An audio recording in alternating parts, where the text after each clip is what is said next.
Video వచ్చేసేసి మనం పోలి పాడ్యమి పూజా విధానం తులసి కోట లేని వాళ్ళు ఎలా చేసుకోవాలి అనేసి వీడియోలో చూపించిన విధంగా అయితే చేసేసుకోండి. తులసి కోట ఉన్న వాళ్ళు కూడా సేమ్ ఇదే ప్రొసీజర్ మీరు తులసి కోట ముందైతే చేసుకోండి. ఇప్పుడైతే నేను చక్కగా పసుపుతో అలికేసేసి బియ్యం పిండితో అయితే ముగ్గు పెట్టేస్తున్నాను. దీనిలో వచ్చేసేసి పసుపు కుంకుమలతో ముగ్గునైతే అలంకరించేసేసుకుందాం. ఈ విధంగా అయితే ముగ్గు పెట్టుకున్నాక ఈ పూజ అయితే కంపల్సరీ మనం ఎర్లీ మార్నింగే చేసుకోవాలండి. 4 to 5:30 లోపు అయితే చేసేసుకోవాలి. ఇప్పుడు నేను వచ్చేసేసి కార్తీక దామోదరుడు వినాయకుడిని గంగాదేవిని అయితే పసుపుతో ఇలా తయారు చేసుకున్నాను. మీరు కార్తీక దామోదరుడిని మట్టితో తయారు చేసుకోండి. మట్టి దొరకని వాళ్ళు పసుపుతో అయితే తయారు చేసుకోండి. నేనైతే పసుపుతో తయారు చేసుకున్నాను. ఇక కుంకుమ, గంధం, పసుపు, అక్షింతలు, వస్త్రం, పూలు అయితే సమర్పించుకున్నాను స్వామికి. ఇక నెక్స్ట్ వచ్చేసి గంగాదేవికి అయితే తాంబూలం పెట్టానండి జాంపళ్ళుతో. తర్వాత ప్రసాదం పెట్టుకున్నాను దామోదరునికి, వినాయకునికి వడపప్పు, చలిమిడి, ఈ జాంపళ్ళు ఇవన్నీ అయితే నేనైతే పెట్టేశాను. నెక్స్ట్ వచ్చేసేసి మనం పువ్వు ఒత్తులు కంపల్సరీ అయితే నానబెట్టుకోవాలండి.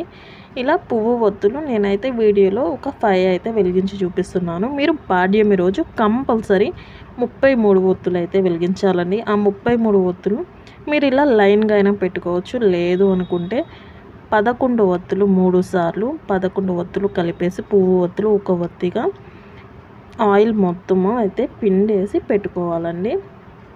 11 ఒత్తులనేమో ఒక అరటి డొప్పలో పెట్టుకోండి. ఇంకో 11 ఒత్తులనేమో ఇంకొక డొప్పలో పెట్టుకోండి. 3 ఒక దాంట్లో పెట్టినా కానీ బరువు అయ్యి మునిగిపోయే ఛాన్సెస్ ఉంటాయి. 2 పెట్టుకోండి.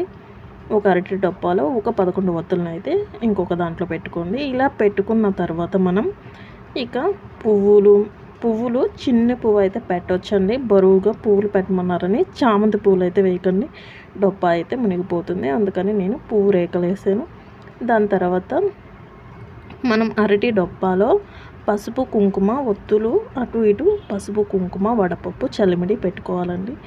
ఇక మన ఇంట్లో ఇత్తడి బేషన్లు, ఇత్తడి పళ్ళాలు ఇలాగా మీ ఇంట్లో ఉన్నదాన్ని బట్టి మీరైతే ఇలాగా ఒత్తులను అయితే వదలవచ్చండి. నా దగ్గర అవేమీ లేవు కాబట్టి టబ్బు ఒక్కటే ఉంది. అందుకనేసి టబ్లో పసుపు కుంకుమ కాయిన్ వేసేసి వాటర్లో పువ్వులు వేసేసుకున్నానండి.